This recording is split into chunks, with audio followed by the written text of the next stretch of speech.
嘿，大家伙儿早喽！星期四看天罡，微微亮在大阪城，已经跑了20分钟，热身3公里多。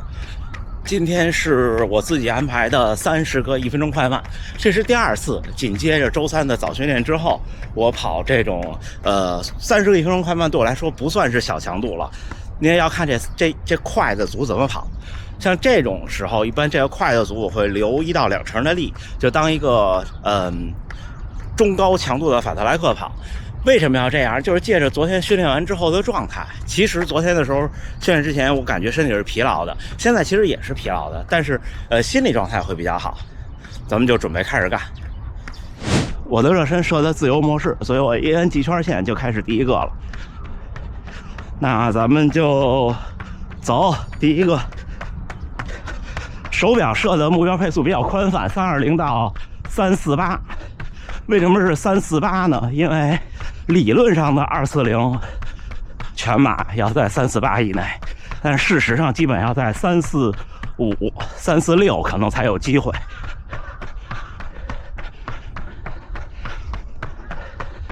第一个就不宜起得太快，现在346可以。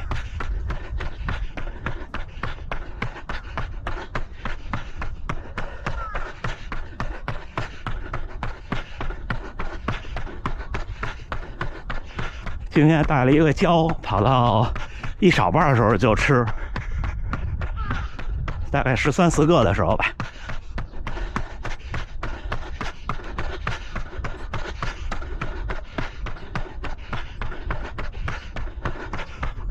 好，339平均配速，第一个1分钟，这样就可以。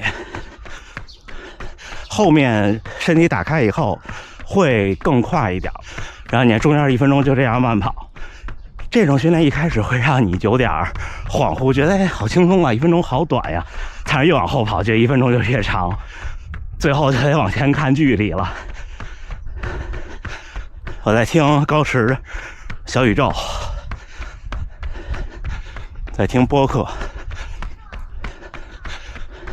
那我们就先努力训练吧，还有13秒，带了一个麦胜这个胶，看状态是决定什么时候吃。马上第2组了，走。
哦，第2组好快呀，3分27了。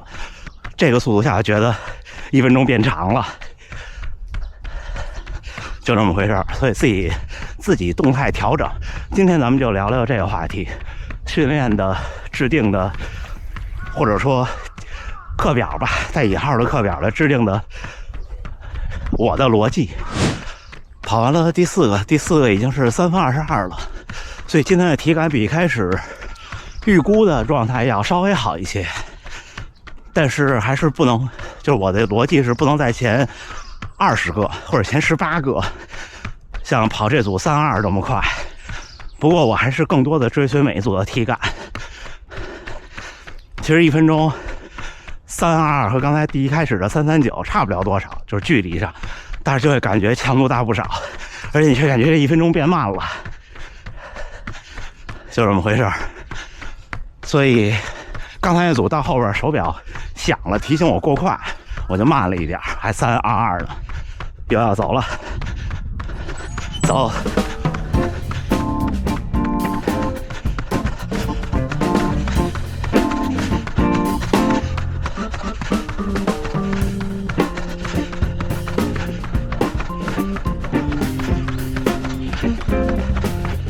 哎，又提醒快了啊，稍微降一降。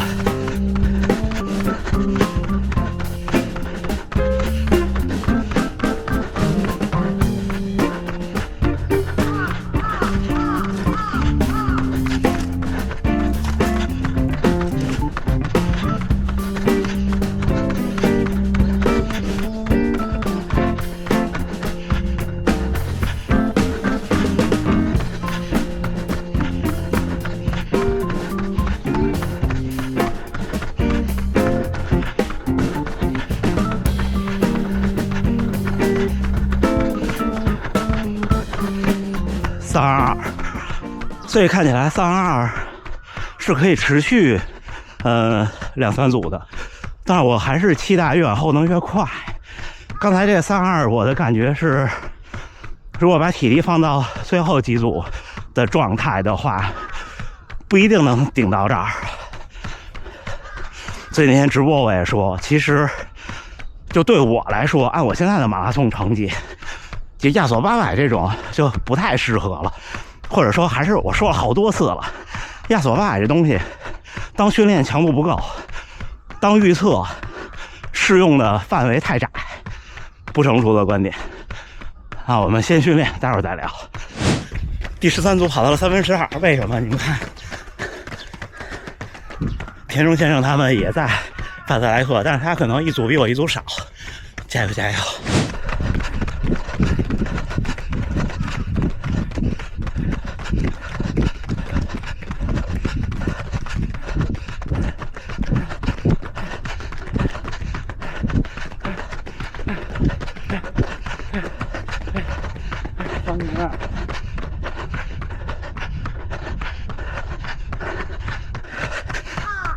他们跑了45秒，他们可能是按距离在跑。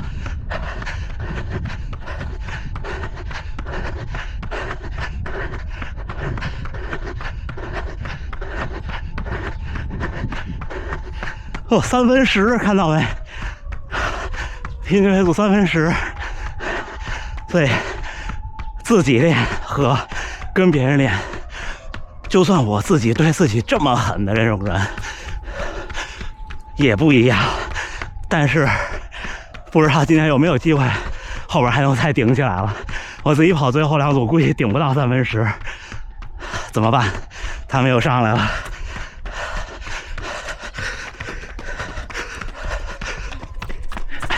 来到，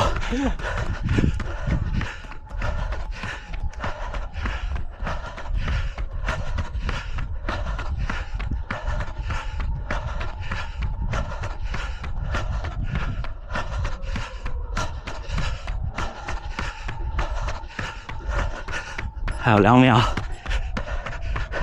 走了。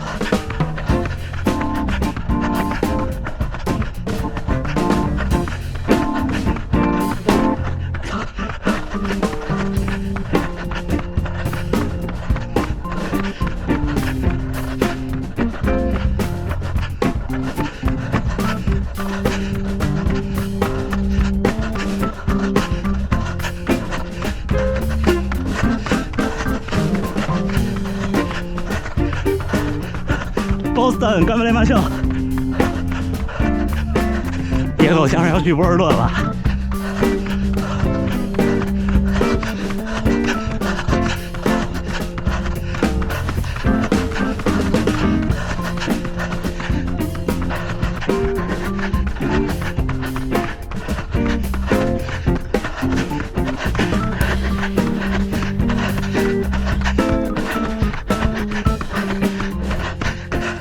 3分13，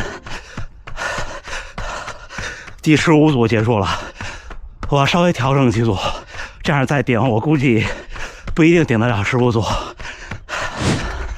6点25，跟观众约的6点45，我还有最后一组。因为10几组的时候，跟田中先生他们，我不能保证最后一组是最快的了。我努力，好累，最后一组不要受伤就好。那我们这儿这是一个半弧形的路，始终唯一2个小隐患就是快到喷水池那儿，路这边有2个小鼓包，这跑熟了，还有几秒，3、2、1，走走。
3分05啊！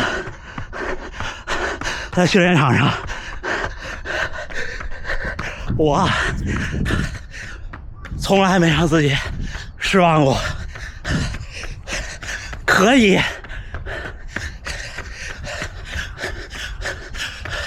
一会儿再来跟大家分享。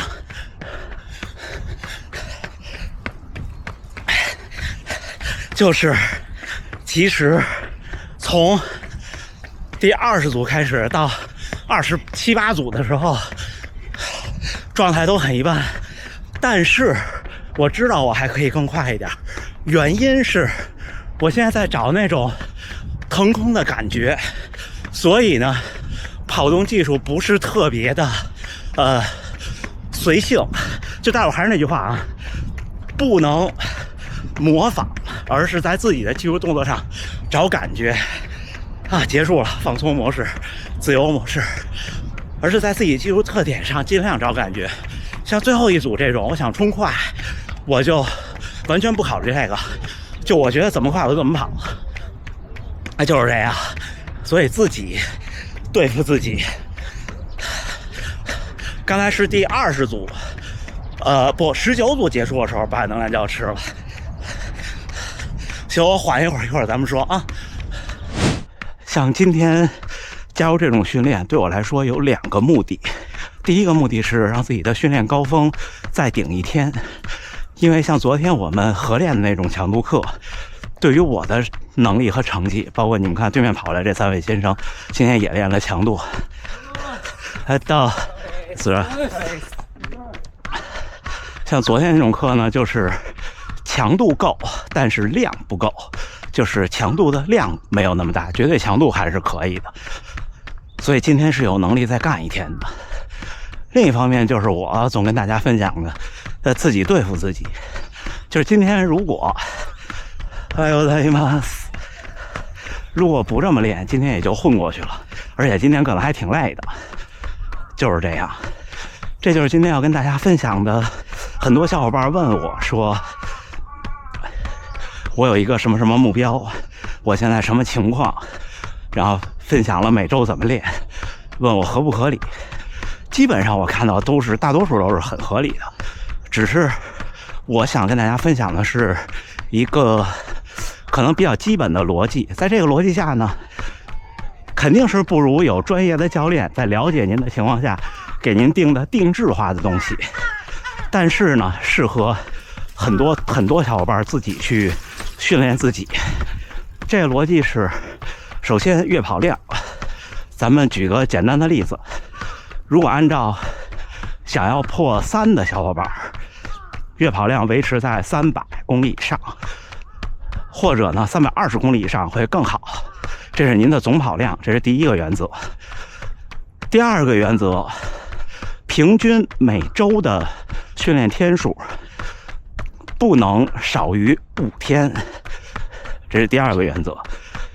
你看，像我是练4天休息1天，那有可能某一周我只练了5天，有可能这一周我练了6天。我其实没有详细的想过这个问题，但是平均下来，你看等于我是5天一个周期，1个月6个周期，差不多就是这样。那最多一个月休息6天，一个月最多有4周，那我平均每个月都在，平均每周都在5天以上就好了。这是下一个原则。第3个原则就是不要，如果没有受伤和生病的话，不要连续休息2天，这是第3个原则。之后其他的，如果要想破3的小伙伴，那要跑一跑距离。这个长距离呢，最好是30公里。你要说不到也没事，它夏天一般就是24公里，对我来说。但是今年我要加到30。长距离不需要每周都有，差不多，我觉得1个月2次，甚至2个月3次是够用的。强度课，就像我今天跑这种，或者昨天跑这种，如果以破3为逻辑的话，差不多1周1次，甚至3周2次也够用。再具体的，比方说我每天跑多少公里，然后我强度课怎么跑，这些就不在我今天的讨论范围内了。像我这些课表也都是自己瞎琢磨的，或者有时候看个纪录片人家怎么跑，然后我就试一试。配速怎么定呢？其实大多数时候对我来说，强度课我每一组几乎都是尽力的就好了。说实话，你让我控制，说像刚才啊，比方说你说最后一组你就跑3分10就行了，我做不到。如果您有跑3分5的能力，让您稳住跑3分10，就这个速度你做不到，真心做不到。所以很多时候说前几组稍微留一点力，并不是让你控配速，因为你控不了，就这个配速越接近您的极限的时候，你越控不了。你说慢1秒慢2秒真的做不到的，就是那感觉。这感觉怎么来的呢？跑多了就来了，它就这么简单。所以其实有的时候训练挺简单，也挺复杂。现在6点37，我跑过去差不多1公里，早几分钟到。为什么今天想起跟大家分享这个话题呢？就是我看我一路跑来，整个的经历，不管是训练还是生活还是饮食，都是越来越简单。就是说一个略带贬义的词，就是花里胡哨的东西越来越少。就像今年我跟大家分享，我也不做那种断碳的碳水超补了。我现在不能从科学角度上评价它对还是不对，但是我看到很多大神230以内的大神也分享了，说不那么干了，就不要那么干。我觉得这是我的一个收获。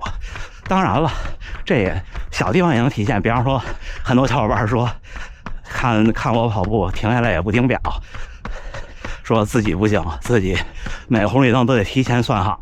我原来也那样，那时候还拿手机跑，一开始没有手表，那时候一看前面马上要红灯了，远远的把手机掏出来准备好，一点都不能差。这也是从复杂变简单的一个过程。而这个你说我现在就让一个刚开始跑步的小伙伴这样做不现实，他心里这关过不去。所以我觉得我输入这些内容并不一定说告诉大家一定你刚跑1年就像跑10年这种人一样，不管是跑步什么事儿都做不到，但是至少听听我的经历，包括我跟大家分享我看到的经历，别人的经历，听多了看多了，自己遇到事情的时候不慌张。所以训练的基本逻辑就是这样。然后至于剩下的怎么安排，它这每一环都是扣住的。1个月300公里，320公里，不少呢，不简单的。那你就不可能说我每天我就跑2公里，或者我每天都是很慢很慢的，因为你每天时间固定的话，如果特别慢，距离就短，你就到不了。它都是一环一环扣住的，所以这些项都做到，它就约束出了一个基本的训练的途径。至于再细节，自己摸索了。像我喜欢跑这种30个1分钟快慢，我觉得又有挑战，又有机会，又刺激。我个人的性格是不太爱跑那种，就是比方说10个1公里这种，但是我也跑，只是跑的很少。如现在有钉鞋了嘛，多探索探索操场。但是这对我来说就要改变训练的时间，就不可能早上起来这么早去。所以我知道这样可能就是偶尔做一做场地的速度训练会有帮助，但是我也没有做到，就是不可能每个人都做得很完美。所以接受自己做不到的东西，在自己能做到的范围内呢，尽可能把自己给弄好了，就差不多了。还有4分钟，我还有差不多这有600米，稍微加点速，咱一会儿聊啊。4月10号星期四，训练结束，今天一共跑了25公里，在大本城跑了30个1分钟快慢，最后一个快的1分钟跑到了3分05的平均配速，中间的慢就是慢跑不停不走就行了。在第19组结束的时候吃了一个能量胶，100千卡的普通能量胶。像训练这种事儿呢，我觉得绝大多数普通人，就包括我自己，对自己的逻辑也是，就是遵循一个，如果你只有条件自己练、自己训练自己的话，遵循一个基本的训练逻辑去安排自己，找自己喜欢的东西，时不时挑战自己不喜欢的东西，就大差不差。只要你没有严重的伤病停训，一个周期下来到赛季成绩都不会太差的。就都会有保证的。当然，如果您有条件加入一个训练营，或者是有专门的人、专业的人，或者是很有经验的人，了解您的情况下，帮您制定训练计划，那有这些条件也再好不过。就是这样。行吧，那就不跟大家多说了，回家吃早饭。最后还是祝大家能努力生活，健康平安。咱们下回再见。